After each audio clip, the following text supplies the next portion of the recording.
J'ai envie de vous présenter le prochain match-up du prochain rapport de bataille de Warhammer 40 000 à sortir sur la chaîne. Très certainement que vous, au moment où cette vidéo sortira, vous pourrez retrouver le rapport de bataille ici. On va parler des Space Marines du studio qui vont affronter l'Adeptus Mechanicus. Match-up ultra intéressant et parti encore plutôt contesté. Une bonne partie, pendant une bonne partie de la game.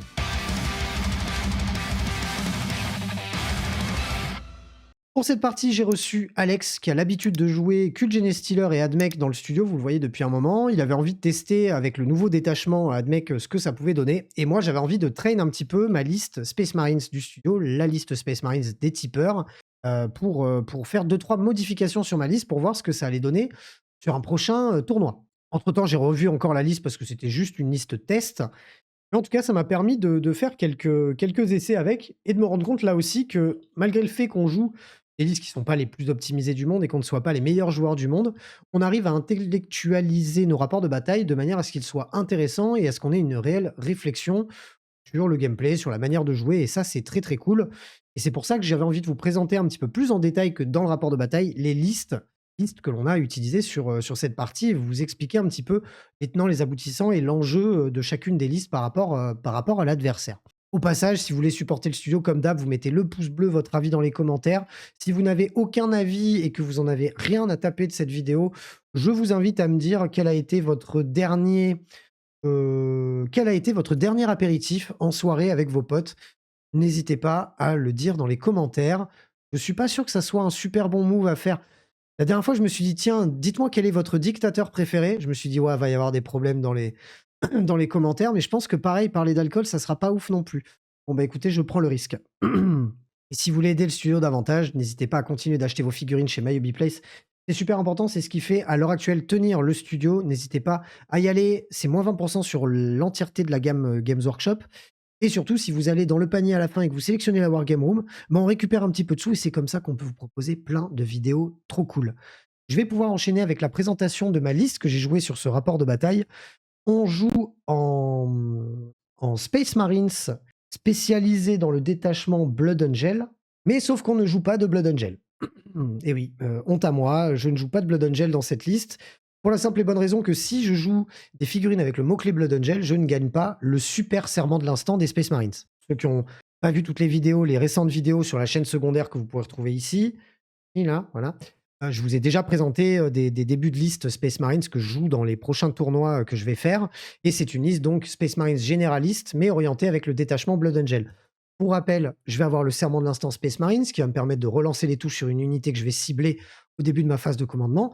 Mais en plus de ça, puisque je n'ai aucun mot-clé Blood Angel dans ma liste, je vais pouvoir avoir aussi un +1 à la blessure. Et ça, c'est très très fort, notamment lorsqu'on qu'on le combine avec le détachement Blood Angel que je joue, c'est le groupe Liberator qui me permet, lorsque je charge, de gagner un bonus de +2 à ma force et un +1 attaque. Dans ma liste, on a tout d'abord un capitaine avec l'amélioration qui lui permet une fois par partie de passer Sustained It sur ses armes de mêlée. Pour rappel, le capitaine équipé d'un Power Fist va faire 5 attaques +1 des Blood Angel, plus le fait une fois par partie de pouvoir claquer un bonus qui va lui permettre de gagner encore 3 attaques supplémentaires. Donc on passe à 6, on passe à 9. Et à savoir que sur ces attaques-là, on aura donc 9 attaques. Si on cible une unité du serment de l'instant, bah, reroll des touches plus un blé. Et qu'en plus de ça, on aura donc Sustained 3, donc chaque 6 fera 3 touches. Et qu'en plus de ça, à la blessure, dès qu'on fera des 6, on fera de la Devawound. Inutile de vous dire que ça va meuler, notamment combiné avec certains stratagèmes du groupe Libérateur qui peuvent encore ajouter une attaque, peuvent encore ajouter +1 à la force, qui peuvent rajouter le mot-clé Lens. On commence à pas rigoler du tout. C'est un must-have dans la liste et je pense que je ne pourrai absolument pas m'en séparer.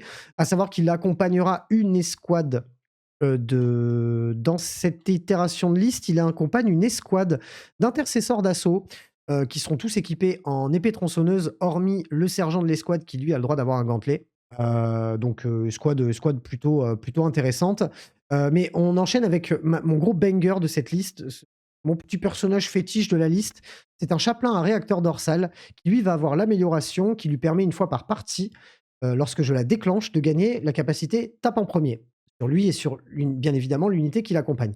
L'important de ce petit chaplain, c'est que non seulement il va avoir cette capacité-là une fois par partie, mais qu'en plus de ça, il va ajouter un au jet de blessure, c'est-à-dire qu'il ne va pas être trop dépendant du serment de l'instant, puisque lui va rajouter un au jet de blessure nativement à son escouade, et qu'en plus de ça, lorsqu'il va charger le garçon, il va faire au minimum, on fait au moins entre 4 et 5 des 3 mortels, et sinon il fera 3 mortels flat si on fait un 6. Et bien évidemment, qu'est-ce qu'on va faire avec ce petit chaplain? Eh ben, on va le coupler à une escouade de 10 assauts intercessors à réacteur, parce que ces mecs-là, qu'est-ce qu'ils font? Eux aussi, lorsqu'ils chargent, ils ont la capacité de déclencher de la blessure mortelle. On va jeter un dé pour chaque figurine qui est à portée d'engagement de l'unité ennemie, et sur chaque 4+, ça fera une blessure mortelle. Donc ça, plus les blessures mortelles du chaplain, plus un éventuel stratagème de grenade, on se rend compte que, bah, c'est le grand Bijorn, hein, qui m'a expliqué cette combo-là, on peut très, très vite arriver à des 8-10 blessures mortelles avant même d'avoir tapé.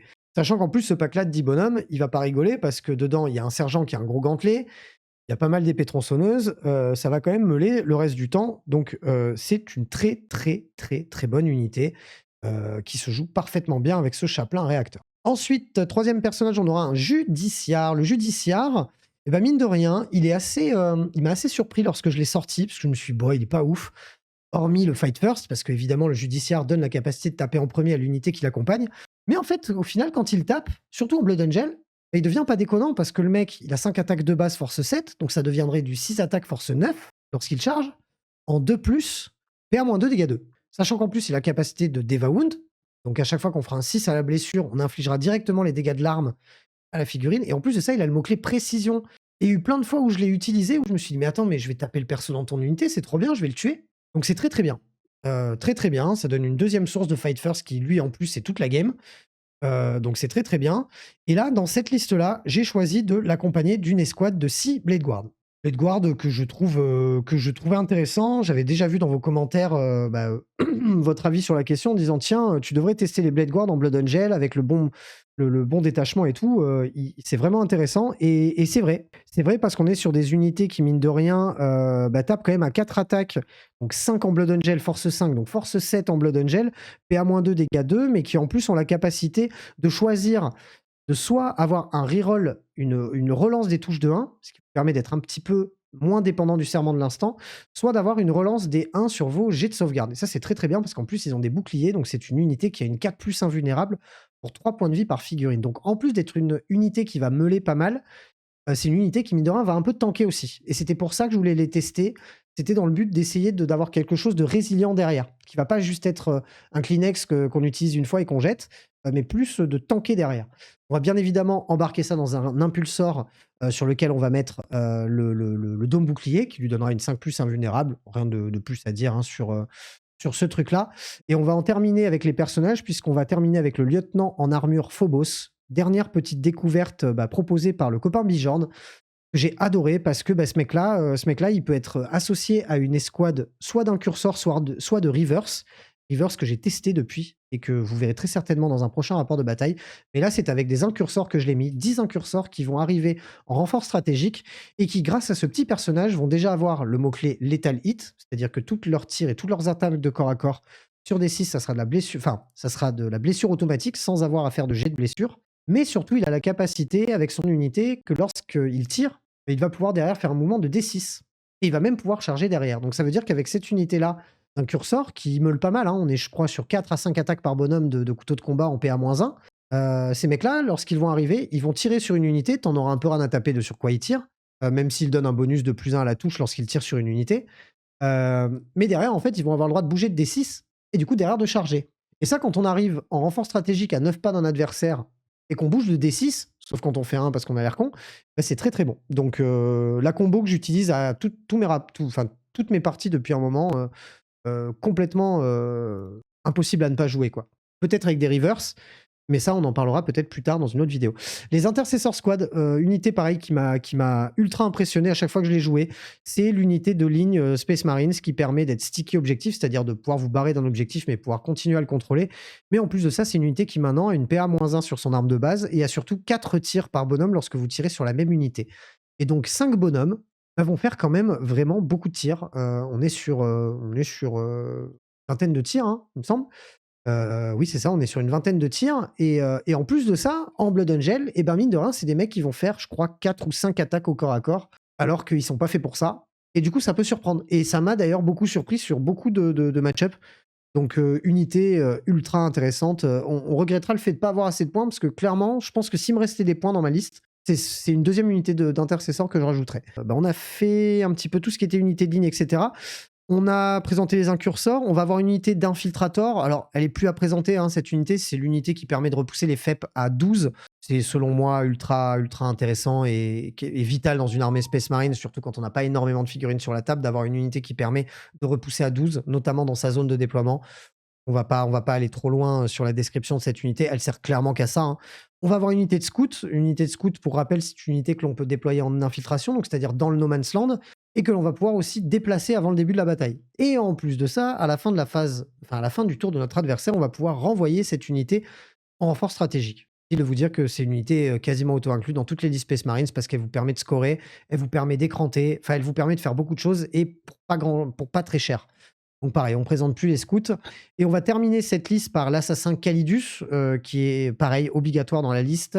Assassin Calidus qui a un fight first aussi, qui a la capacité surtout, et c'est surtout pour ça qu'on la joue, de pouvoir faire une bulle autour d'elle à 12 pas de Vect. Le Vect, pour rappel, c'est la capacité qui vous permet de faire dépenser un point de commandement supplémentaire à votre adversaire lorsqu'il utilise un stratagème. C'est clairement Game Breaker. C'est clairement Game Breaker, vous avez envie de la jouer. C'est un petit soc que vous pouvez placer en plus assez facilement, ne serait-ce que pour faire du secondaire. Au pire des cas, elle vous sert à ça. Au meilleur des cas, elle vous sert et à ça et à faire du Vect. Très très bonne unité. On terminera par les véhicules, donc un Ballistus Dreadnought, un Gladiator Lancer, un Répulsor Exécutionneur et un Storm Speeder Thunderstrikes. Encore une fois, je vous renvoie vers la chaîne principale, enfin vers la chaîne secondaire pour que vous puissiez voir en détail cette liste parce que c'est des véhicules que je joue déjà depuis la première itération de la liste. Le but, c'est d'avoir le soutien du Storm Speeder qui va permettre de gagner un +1 blessure sur les unités qui tireront sur l'unité sur laquelle on a tiré avec le Storm Speeder. Le Gladiator Lancer est la grosse force de frappe anti-char de l'armée avec le Ballistus. On va généralement les jouer en binôme, puisse tuer 1 voire 2 chars s'ils sont un peu chatards. Et derrière, on a le Répulsor Exécutionneur qui, mine de rien, fait énormément de tirs. D'ailleurs, c'est l'unité la plus chiante à jouer, tellement il y a de tirs à faire. Mais en fait, c'est une unité qui peut à la fois un peu tirer sur des véhicules, à la fois tirer un peu sur l'unité d'élite, et à la fois aussi un peu sur l'infanterie et la masse. Donc ça peut être multifonction, et en plus de ça, ça peut transporter des figurines. Et du coup, dedans, je vais mettre mes 5 intercesseurs d'assaut avec le capitaine. Donc c'est comme ça que je joue cette liste en côté Space Marines Blood Angel. Je passe maintenant à la présentation rapide de l'armée AdMech du copain Alex qui a joué contre moi sur ce dernier rapport de bataille. Bon, l'objectif ici, c'était pour lui de se remettre un petit peu sur le codex AdMech puisqu'il a beaucoup joué en Kulgen ces derniers mois. Il voulait un petit peu tester le nouveau détachement de Noël et on a pu voir un petit peu ce que ça donnait. C'était très intéressant, même si on a très très vite compris ce qui était efficace de ce qui l'était moins. Mais c'est un petit peu comme ça et que je vous conseille en tout cas de jouer, c'est de tester des choses pour pouvoir vraiment vous en rendre compte en vrai et pas uniquement copier des listes en vous disant c'est ça qui va marcher. Parce qu'en fait, des fois, selon votre ressenti et selon votre univers de jeu, ça va pas du tout être la même chose. Voilà, n'hésitez pas à expérimenter des choses. Je pense que c'est super important, ne serait-ce que aussi pour votre libre arbitre, de manière à ce que vous puissiez faire vos propres choix sans pour autant avoir besoin de copier une liste ou du moins de vraiment vous inspirer de quelque chose. Parfois, suivez aussi un petit peu votre instinct par rapport à ça. Donc, la liste AdMech du copain Alex. On a joué donc le dernier détachement en date. Pour rappel, très brièvement, la règle d'armée de l'AdMech, c'est les doctrines impératives. Au début de chaque round de bataille, on va pouvoir sélectionner l'impérative Protector ou Conqueror. L'un va améliorer vos armes et vont les passer en EV avec une caractéristique de pénétration d'armure améliorée de 1. Et à chaque fois que l'on prendra une attaque au corps à corps, on va avoir un -1 pour être touché lorsqu'on est à portée d'unité Battle Line. C'est très important de souligner ce truc-là parce que c'est super fort. C'est super fort, mais par contre, ça nécessite du tricks, ça nécessite la mise en place pour pouvoir bénéficier de ce bonus. Et je peux vous garantir que ce bonus est très très bon, surtout lorsque vous tapez une armée de corps à corps en face. Et l'impératif Conqueror, que je trouve moins intéressant, mais aussi, il était très intéressant à une époque où les armes d'assaut nous permettaient d'advance et de faire des actions, ce qui n'est plus le cas aujourd'hui. Mais en tout cas, cet impératif-là vous permet de gagner le mot-clé assaut sur vos armes. d'améliorer la caractéristique de pénétration d'armure de 1, ça pareil. Mais l'autre particularité différente donc de l'impératif protecteur, c'est le fait que à chaque fois que l'on va faire nous-mêmes une attaque de mêlée, si on est à portée d'une unité battle line, cette fois-ci, on va améliorer la pénétration d'armure de 1. Et ça peut être très intéressant, notamment lorsqu'on joue certaines unités, notamment les Rustalkers Sicarian, qui sont plutôt bons au corps à corps, mais qui vont vraiment avoir besoin d'un appui pour vraiment être au maximum de leur capacité. En plus de ça, la liste donc, utilise la règle de détachement, la Nospheric Transference. Le nom du détachement est encore moins prononçable, donc on va s'arrêter là. À notre phase de commandement, on va sélectionner une unité Adeptus Mechanicus ou plus de notre armée. On va pouvoir en sélectionner 2 lorsqu'on joue à 2000 points et on va pouvoir leur attribuer des bonus. Alors, il me semble que mon adversaire, moi, sur l'ensemble de la game, il m'a plutôt mis du plus de move, autre chose, mais grosso modo, on va pouvoir leur mettre éventuellement un plus 2 au move, un plus 1 à l'endurance, ce qui est très très fort aussi. Hein.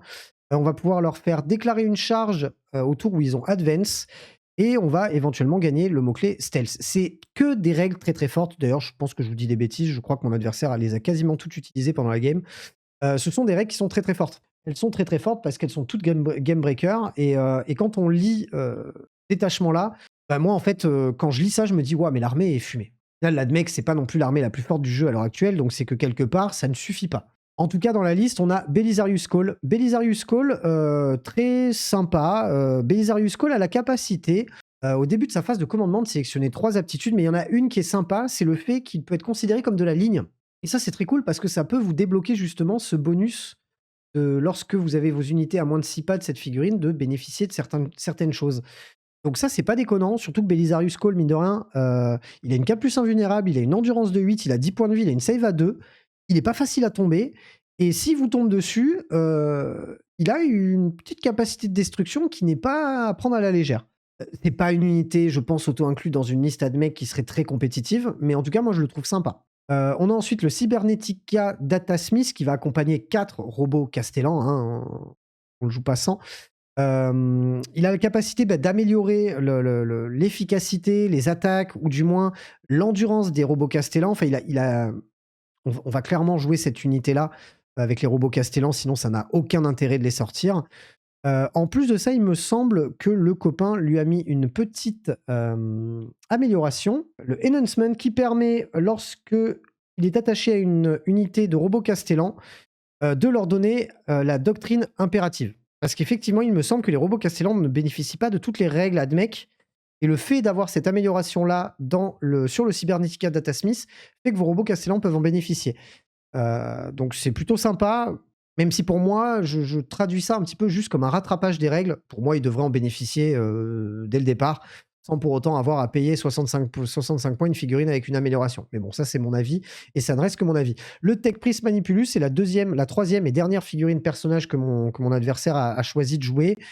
C'est un petit bonhomme qui n'a aucun intérêt individuellement, mais qui va accompagner une escouade de 6 Breachers, très très bonne escouade, très létale, et qui va surtout leur donner le mot-clé Lethal Hit. Et en plus de ça, une fois par bataille, il va pouvoir faire bénéficier l'unité entière d'une sauvegarde à 4+, invulnérable. C'est très très fort. C'est très très fort. Il a l'enhancement, donc l'amélioration qui va lui permettre, en plus de ça, d'activer les 2 doctrines, les 2 impératifs doctrinaires, donc le Conqueror et le Protector en même temps. C'est très très fort. C'est très très fort. Donc, unité pour moi auto-incluse, surtout si vous jouez des Breachers. Je le vois pas accompagner autre chose. Donc, très très bonne unité. Très très bonne unité. En termes de ligne, et c'est là que le codex Admech est, je pense, le plus riche, on va avoir les 3 packs de 10 Skitarii Rangers et un pack de Vanguard. C'est des unités qu'on ne présente pas parce qu'elles ont un équipement qui est assez intéressant pour un coût en points qui n'est pas très élevé. Et surtout, c'est de l'unité de ligne, donc qui va vous donner des bonus lorsqu'elles sont à portée de vos unités qui vont avoir de l'impact. Donc en fait, c'est ce que j'appelle vraiment dans une armée, elles ne seront pas toutes comme ça, hein, mais dans cette armée-là, les lignes, c'est vraiment la colonne vertébrale de votre armée. C'est des unités que vous allez mettre sur les objets, juste derrière vos unités un peu plus impactantes pour qu'elles puissent leur donner des bonus. Pour moi, une armée Admech, je pense qu'on peut mettre facilement peut-être 6 packs de Skitarii Rangers et que ça soit pas déconnant au final. En termes d'unités autres, bon, les robots Castellan, je les présente pas, ils accompagnent le Cybernetica, on en a parlé. et les cataphrons Breacher qui sont une unité très très forte pour l'anti-élite et l'anti-véhicule qui vont accompagner le Manipulus. Derrière, on va avoir des unités qui vont être principalement là pour marquer des points. Les Pteraxi, qui sont des unités aéroportées, qui se déplacent très bien, mais qui en plus de ça ont un mouvement réactif, donc c'est plutôt sympa. Les Cerberus Raiders, pareil, ont un mouvement réactif. Ce sont des Dada, donc de la petite cavalerie, qui permet un gros mouvement, même s'ils ne passent pas les murs, mais elles ont la possibilité de faire des mouvements de scout, donc ça vous permet d'avoir une bonne capacité de projection avant le début de la partie. Et en plus de ça, vous pouvez faire des reacting moves, donc c'est assez sympa. On a ensuite les Sicarian Infiltrateurs, qui vont être des unités un petit peu pareil, de scoring, mais qui vont avoir quand même un petit peu d'impact au corps à corps. C'est pas les meilleurs du monde, mais mine de rien, ça peut faire des petites blagues.